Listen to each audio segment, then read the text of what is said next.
In a world where we have everything and it's still not enough, we're often left wondering, is this really it? Deep inside, you know there's more to life. You're ready to leave behind the old push your way through and claim the deeper, more meaningful life that's calling you. That's what we invite you to explore with us. We're your hosts, Stephanie Allen and Maren. And this is the Soulful Leader Podcast. Yay! Hi, have you ever really struggled with something and you're like, man, this is so freaking hard, and you just can't seem to let it go, and you've done everything, you might have said something to someone to try to make them change, and they still keep doing it, and you're like, frig, this being in a relationship is hard, or this losing weight is hard, or this, working out is changing my health is really hard. And we just say that, oh, it's so hard, it's so hard, it's so hard all the time. And I wanted to start with a story with that because it kind of leads into what Maren and I are going to unfold today a little bit. But there's a story of I think it's a Zen or a Buddhist story. And it's about two monks that are going along on a silent pilgrimage. They're walking along the side of a river. And they come to a crossing and the river has been flooded. The bridge is no longer there. And the older monk sees that there's a woman who's struggling to try to get across the river. Now, as Zen monks, they have taken a vow of not only silence, but also of not touching a female.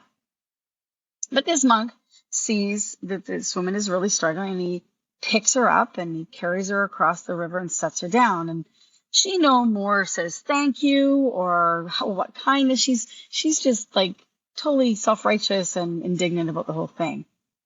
And on they go on their pilgrimage and, continue walking. But after about an hour, the younger monk says to the older monk, I'm sorry, I have to break my silence. This is driving me crazy. He goes, first of all, you broke the vow to help or to pick up the woman and took her across. And then she never even said thank you. He said, I am just so annoyed how rude she was, how absolutely disrespectful she was. And the older monk turns to look to the younger monk and he says, I put her down an hour ago. Why are you still carrying her? And I think there's a real key to that when we get going on in our, it's so hard. It's so hard. What is it that's giving it to us? Like, what is the need within ourselves that we are expecting another in the outer world to fill it for us? Whether it's a system or a person or, I don't know, the weather or something, that we just get so irritated. So I think to help clarify why and how that story applies to the hardness in our lives, it's like there's the doing, the action of carrying this woman across the river, right? So there might be an action that needs to be taken in our lives. You mentioned losing weight or being in a relationship or whatever, right? So that's the action in and of itself. And then what oftentimes makes it feel so hard is the story we tell ourselves about. Oh, yeah. Oh, big one right there. Right? Like if you could go inside and go, what story am I telling myself? What am I making this about? And that's what the older monk did, right? He didn't tell a story about it. He just carried her across the river, did his thing, and he let go of it. The younger monk told a story about it. You broke your vows, and she wasn't grateful, and there was this, and he was holding on to the story. And that's what we do to ourselves, and we don't realize it because that you use the words righteous justification. I've been using it's so interesting because that's been so up in my own life of like, where do I feel righteously justified to have my opinion? And oh my gosh, what an interesting story that is. Mm-hmm. And I realize how much anger it allows me to hold, and like that indignation. I'm so much better. Oh my gosh. It causes a lot of pain. And, when you say it makes things harder. Mm-hmm. I have a great example. I have been having yard work done, and the young man that's been helping me, he's a wonderful teenager. and he's a wonderful teenager, right? So he gets distracted, and not all the stuff that I wanted to get done got done. And I went out and worked with him for a few hours, and we literally did in 3 hours what he had been taking 2 weeks to do. Normal, everyday, everything, right? So I was a little bit, I was saying that, telling my husband, I was telling Jeff, and he looked at me, he goes, you know what, how much did you pay this kid throughout the summer? And I told him an amount. He said, if you had just called a landscaping company and said, hey, I would like this done, how much do you think it would have cost you? I was like, probably about the same amount. He goes, and then you would have had the whole summer to do what you wanted to do. And I just looked at him and I was like, it was such a simple thing. And it just lightened my heart. And I thought, how interesting. Instead, I've been holding on to this, this righteousness of well, how do I help him to work better? Meaning this kid, right? Not mine to do. He's not my child. And it's like an illustration of that whole, does it need to be that hard? Am I holding on to something that's not even mine to hold on to? Can I let it go? Is there another way? If I didn't have that preconceived idea in my head, if I had let go of it, I might have thought of that 4 months ago and had, a whole different experience. But here's the thing. You did help a kid, or did you? I think there's that old saying, it's everyone wants to change the world, no one wants to change themselves. And it's how might you have shown up to that young person differently? There's, and internally within yourself. And I'm constantly looking at that too, is when something is hard and it's not working, it's so easy to say, well, it was them. It's them. It's all them. And it might be. I'm not saying it's not. But it's well, what might it be calling in me to change or do differently? I can totally, that's the harder path, is to look inside and go, okay, what if I thought differently? What if I asked a different question?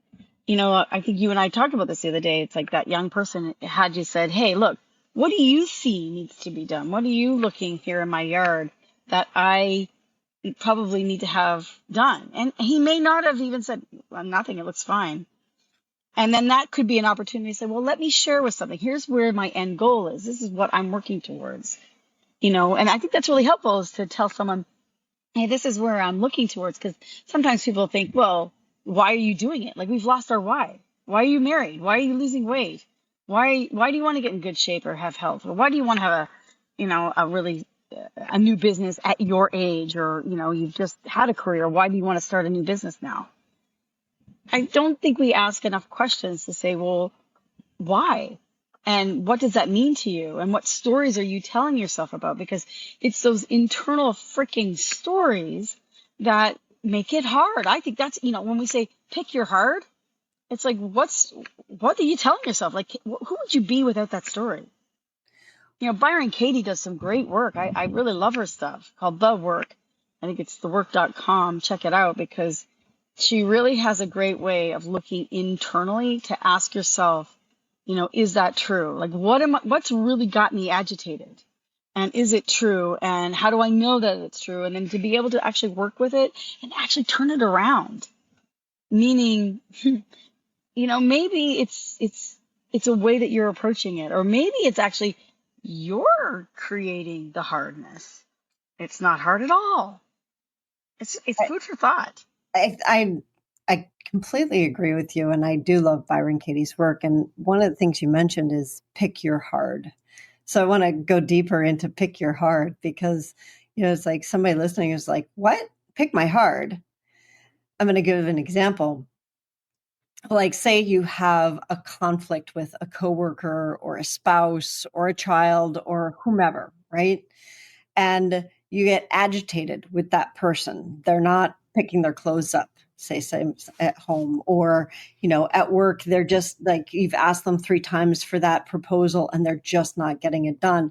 And you're walking around and you're kind of like the monk, the young monk, you're carrying that story of what it means that they're not getting whatever it is done. They're not picking their clothes up. They're not getting, it means they disrespect me. It means they don't care about me. It means they don't give a shit about their job. It means that like all of the And right there, put a pause, get an image of that, all y'all out there listening to that, because you imagine all those little thought bubbles that are coming out of this person's head and their energy and their behavior and the way they're holding their posture. That's a lot of energy. Yeah. A lot of energy. So meaning me, like I'm the one with all of those thought bubbles and blah, blah, blah, right? Now imagine how hard that is. I get to carry that around because that's how I experience my day. I'm complaining about that person all day long. I'm complaining about them inside myself. I'm complaining about them to other people, and it feels really hard and crunchy, right? And then we're told, that's a reflection of you. All you have to do is go inside and look at yourself, and it seems so simple. And we're like, frack, that's so hard. It is hard. And so that's where you're right. It is hard. My question is it harder than carrying around all that crap all day long, complaining about people, staying up until 2 a.m. because all the mind chatter has you going, waking up tired because you couldn't get to sleep because the mind chatter, like, is it? Mm-hmm.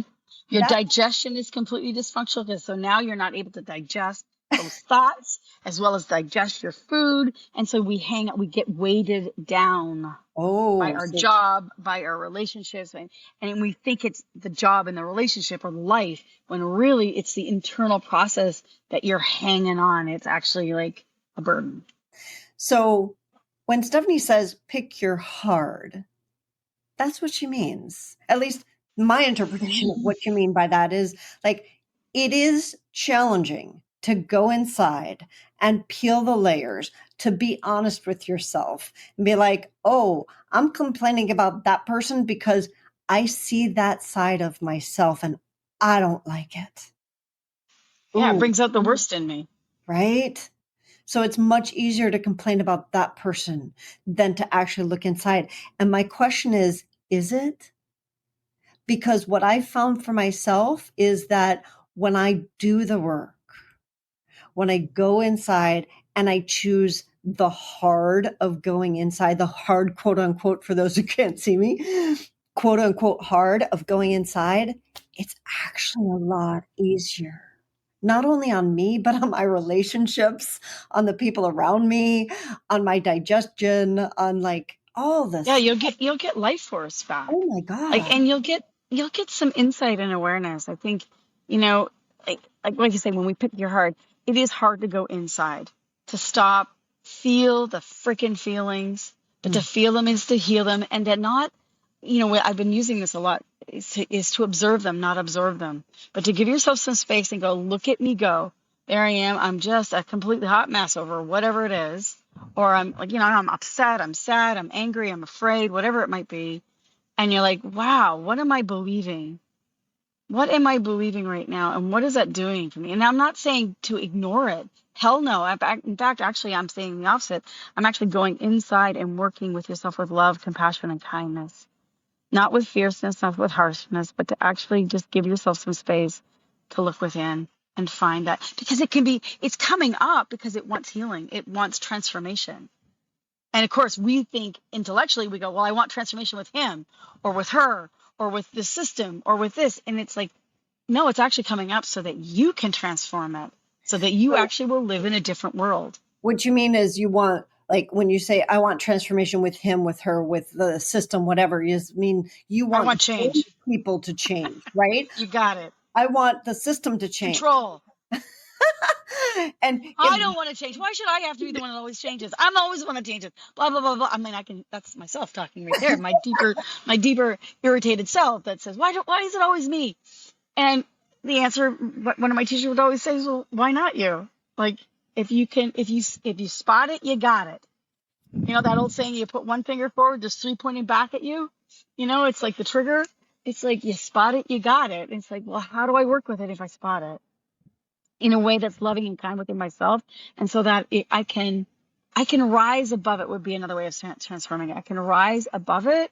It still may be there, but it no longer has me by the short hairs.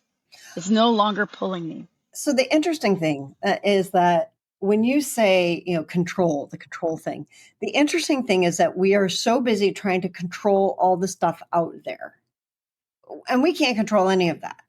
The thing that we actually have power over is ourselves and what we actually, when we do this turning inward, doing the work within, suddenly we have control, right? That's where it lives, is in here.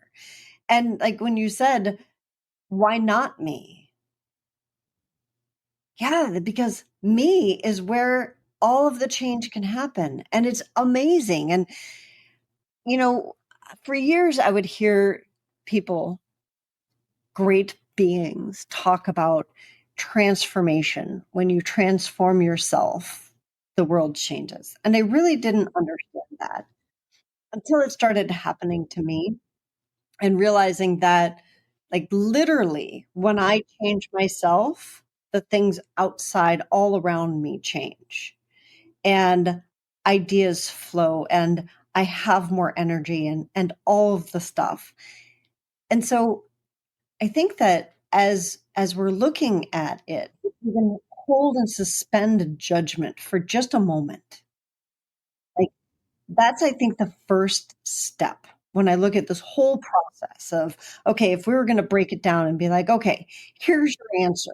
Not that there's answers out there, and here's your process. The first step Yeah. is stop. It's funny, Stephanie and I had done a workshop probably about 4 years ago now, and we were like, stop, drop in, stop, the whole stop, drop, and roll thing. And then it became stop, drop, and whatever. It's like, stop and drop in. Just stop for a moment and ask, what's the story? What's the story that's causing the angst, the anger, the Yeah, sadness? and if you could look at it with love instead of black and white concrete thinking, like it's got to be right or wrong or good or bad or, I'm justified, or if you can let all that go and just observe it. Like I said, observe, don't absorb, but just observe it as if you're watching it on a movie screen or on a TV set. Like just observe with a neutrality. And that alone right there is a practice. It's like, okay, don't judge it. Just like, wow, that's interesting. Look at how the body is being held. Look at how the breath is being held.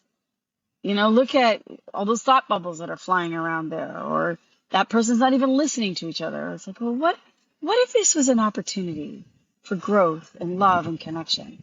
Like, I think that's the other part of it too, is like picking your heart, is that to come from love rather than I want to fight it or I want to run away. Yeah. But to look at from like, what would love do?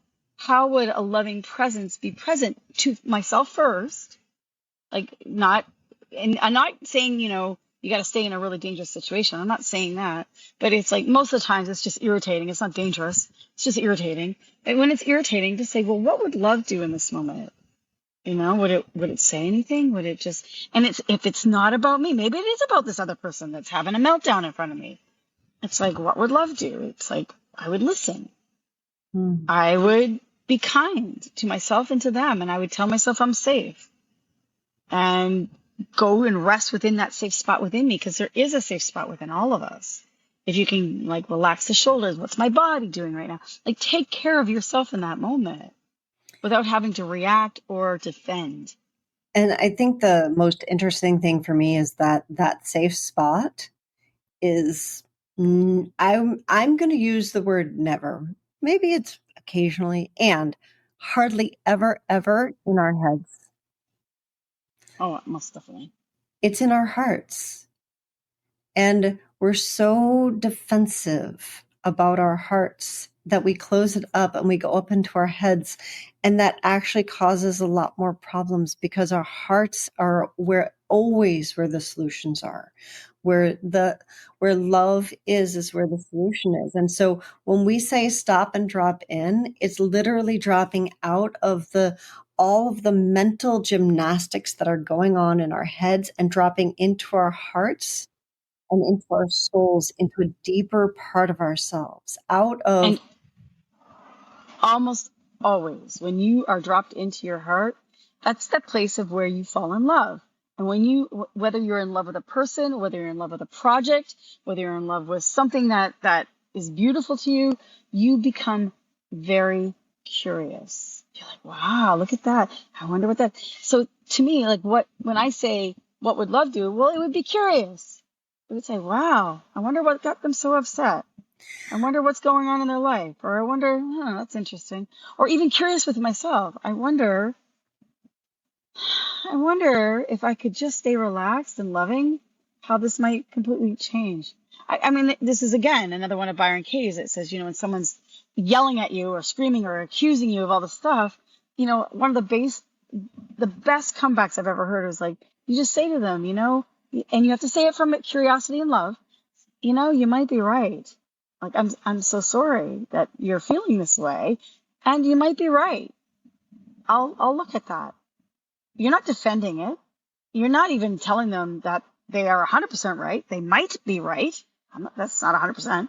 But if you have your willingness to stay curious, to say, yeah, I'm curious, I'll look at that, then you didn't throw them energy for them to throw back at you. Yeah, it just diffuses it. Right? You basically held on to your energy. You didn't throw it away. So now you have that energy to look inside yourself, to be curious instead of reactive. I love that. And, when you're talking about the love thing, I want you all in our audience, everyone, think of a time when you were in like the blush of love, and how much energy you had, and how nothing bothered you, and how creative you were. And, like all the things that come from that, they all live inside of us. That didn't happen from something outside of us. So cultivating that place of love within ourselves cultivates all of those attributes. It's like this amazing wealth. It's like we're looking out there for the fountain of youth. Guess what? You just found it. There it is. It lives within us, each one of us. So, yeah. And so picking your heart, first of all, I want to thank our listeners, because this came from one of our listeners to say, yes. Can you talk about picking the hard, finding your heart, it's like pick your heart. And I just want to say thank you. And I totally invite and give you all permission to give us some ideas of some things that you would like us to talk about or unpack, because we're doing this for you and with you. So, and we go through this with you too. So if there's some things that you're just like, man, I really want to hear more about that, or how can I work through this? Drop us an email, or, get in touch with us. For sure. We'd love to. And we're so grateful that you're listening, and that you are offering us some great insights. And remember, so when it's hard, pick your heart. Coming back around to that, it's like when something hard is coming up, this is what I do for myself. I go, there must be something really great in my future. There's my curiosity. There must be something really great in my future that's coming. I wonder what this is helping me grow into. And that it's preparing me so that I can receive the incoming, the really great future that wants to happen. I love that. So Stephanie mentioned that you can contact us. The way to do that is on our Facebook page or our LinkedIn page, at The Soulful Leaders. You can also find us on YouTube at The Soulful Leaders, or you can always drop us a line at thesoulfulleaderpodcast.com or at tslp.life, because TSLP is the Soulful Leader Project. We have started an entire project around this because it's so important to us. And we would love to have you be a part of our project, which is basically a project for life. So we'll look forward to hearing from you, and we'll see you all in 2 weeks on the Soulful Leader Podcast.